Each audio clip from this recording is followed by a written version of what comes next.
It started as a game, a child's dare whispered in darkened rooms, a test of courage among friends who didn't quite believe in ghosts but wanted to pretend they did.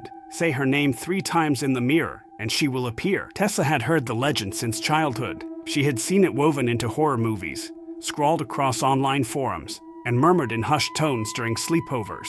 But she never truly believed. That was, until the night everything changed. She had just moved into a decrepit old house on the outskirts of town, a Victorian relic with a history that made the locals uneasy. The house had belonged to a woman named Mary Wainwright, a reclusive figure who was rumored to practice witchcraft. Some said she had cursed the town before she was burned at the stake, her screams echoing through the night. Her mirror, an antique monstrosity, had remained in the house, a move for centuries. The townspeople avoided the house, speaking only in whispers when passing by. Tessa found it oddly fascinating, the way fear lingered in people's minds even after generations. The creaking floors, the peeling wallpaper, and the dusty chandeliers only added to its eerie charm. She explored every inch of the house, documenting her findings in a notebook, scribbling down bits of local folklore she gathered from reluctant townsfolk. Tessa didn't believe in ghosts, but she did believe in history, and she had taken the house as a challenge. That night, after a few glasses of wine, she stood before the mirror in her dimly lit bedroom. The air felt thick, charged with something she couldn't quite name. The antique mirror, its ornate frame coated in decades of dust, loomed before her like a sleeping beast waiting to awaken. Her reflection flickered under the candlelight, an illusion of movement where there should have been none. A shiver ran down her spine, but she dismissed it as paranoia. She inhaled deeply and stared into her own eyes. Bloody Mary, Bloody Mary, Bloody Mary. For a moment, nothing happened. Then, the room darkened, as though a shadow had passed over the moon outside. The air grew colder, and the reflection in the mirror shimmered. Tessa gasped as the glass turned black, swirling like ink, and a strange, distant whisper slithered through the silence, just barely audible. And then the screaming began. The sound wasn't just in the mirror, it filled the entire house, rattling the windows and shaking the walls. The chandelier above her swayed violently as the temperature plummeted. Tessa's breath came out in white puffs, her pulse hammering as unseen hands scraped against the wooden floors. Inching closer, she turned to run, but the door slammed shut. The mirror pulsed, a dull heartbeat echoing in her ears. The shadows grew taller, reaching for her, whispering her name in guttural tones. Her reflection was no longer her own. It was something else, something watching her with hollow, knowing eyes. Tessa stumbled backward, knocking over the candle on her dresser. The flame flickered violently before snuffing out, plunging the room into darkness. The mirror was no longer just a reflection. It had become a window. A figure moved within its depths, a woman with sunken eyes, her skin a canvas of charred flesh and dried blood. Her mouth stretched open in an unholy grin as she raised a skeletal hand and placed it against the glass. Tessa's stomach twisted in revulsion, her instincts screaming at her to run, but there was nowhere to go. The air in the room thickened, pressing against her chest, making it hard to breathe. A whisper curled through the silence, delicate yet menacing. "You called me," the figure murmured, her voice like dead leaves rustling in the wind. "Now, you must listen." Tessa tried to move, but she couldn't. Her body was frozen, her limbs bound by an unseen force. The voice grew louder, morphing into screams of agony, echoing through the room. The stories had always been vague. Some said Bloody Mary would drag her victims into the mirror. Others claimed she would drive them mad, but none had ever explained why she appeared, why she tormented those who summoned her. The mirror trembled, its surface rippling like water. The figure's grotesque form wavered, shifting and twisting, becoming something worse. Dark tendrils slithered from the edges of the glass, stretching toward Tessa, wrapping around her wrists and ankles. The touch was ice cold, seeping into her bones. She tried to scream, but the air caught in her throat.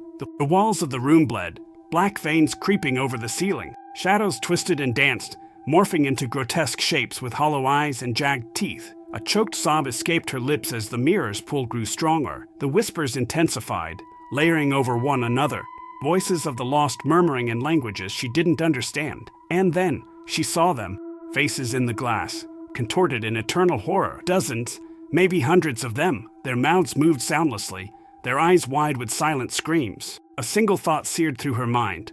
They had all called her, just as she had, and none had escaped. A sharp, icy grip closed around her wrist, yanking her toward the mirror's surface. She thrashed, digging her nails into the wooden floor, her breath coming in frantic gasps. "Please," she whimpered. "I didn't mean to." The thing in the mirror laughed, a sound like shattering glass and distant sobs. "You all say that." And then, The mirror began to pull Tessa in. She fought with everything she had, her nails clawing at the floorboards, splinters driving into her skin. The pull was relentless, an invisible current dragging her into the abyss. Tears streamed down her face as she kicked and flailed, her mind screaming for this to be a nightmare, but it wasn't. Just before her face touched the surface, she saw something else, something more horrifying than the wretched woman reaching for her. Her own reflection. It stood motionless, watching her with an eerie calm, and then it smiled, a perfect, sinister grin that did not belong to her. And in that moment, she understood the Tessa in the mirror was not afraid. She was not struggling, because she had already escaped. The glass shattered around her, swallowing her scream as she plunged into darkness. Tessa clawed at the wooden floor, trying to resist the invisible force dragging her toward the glass. The reflection twisted, showing glimpses of horrors, faces contorted in agony, eyes wide with eternal terror. She recognized some of them. They were names from missing person reports, people who had vanished without a trace. You see them, Mary's voice coiled around her mind. They are the ones who called me. They are the ones who would not listen. Tessa screamed as her fingers brushed the surface of the mirror. The coldness seeped into her bones, pulling her into a world that was not meant for the living, a place of darkness, where whispers never ceased and the walls wept blood. Faces of the damned pressed against the other side, their mouths moving in silent wails. Their eyes followed her, pleading for escape. But there was no escape. There never was. But before she was fully consumed, something changed. Tessa's reflection blinked, but she had not. The realization slammed into her, like a freight train, a trade. The reflection murmured, one must always remain. Tessa understood too late. Bloody Mary was not a single entity. She was an endless cycle, a prison of souls. Someone had freed her once, long ago, and she had taken their place. And now, it was Tessa's turn. The mirror shattered. Days passed, then weeks. Tessa was declared missing. Like so many before her, the town whispered about the house, about the woman who had lived there before, about the cursed mirror that refused to break. No matter how many times it was destroyed, the townsfolk tried to forget, but some things never fade. The house remained vacant for a time, its windows dark and empty, but evil never stays dormant for long. And then, another family moved in. A young girl, no older than 10, stared into the mirror one night, curious about the legend she had overheard. Say her name 3 times in the mirror, and she will appear. She giggled as she spoke the words, and deep within the glass, a figure stirred. Tessa watched. She opened her mouth to scream, but the sound never left. Her hands pressed against the glass, her nails bloody from scratching. She saw the girl's face, innocent and afraid. Tessa reached out, but the mirror held her back. She could only watch as the darkness swirled, as the legend continued, as another child unknowingly set the curse in motion once again. Somewhere, in the depths of the mirror's abyss, Bloody Mary smiled. The cycle would never end. Thanks for watching. If you loved this video, please give a like and subscribe to the channel, and click the bell icon so you never miss any update from us. Share this story.